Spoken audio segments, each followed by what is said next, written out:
There may be a time limit on searching for mineral rights on real estate. This is Dave at TitleSearch.com.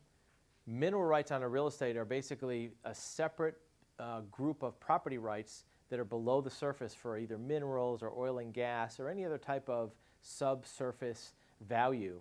And in many cases, they're split off from the land rights, sometimes decades prior to current day.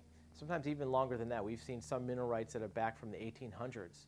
It's important for a property owner or potential buyer to determine what mineral rights exist on their property, and are they still attached to the surface rights, or have they been severed off many years ago.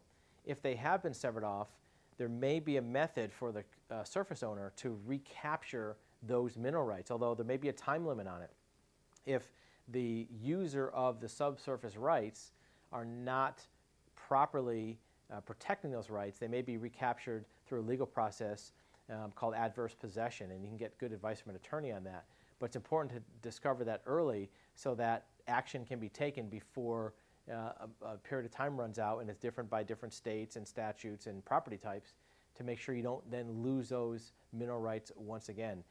You'll find that on a typical real estate transaction, when you buy a property, there'll be no mention of mineral rights on the deed for that property, because that's not part of a typical transaction. Usually it's run as a separate chain of title than the current surface rights. If you do have questions about obtaining mineral rights information on real estate, you can reach us at our website at TitleSearch.com.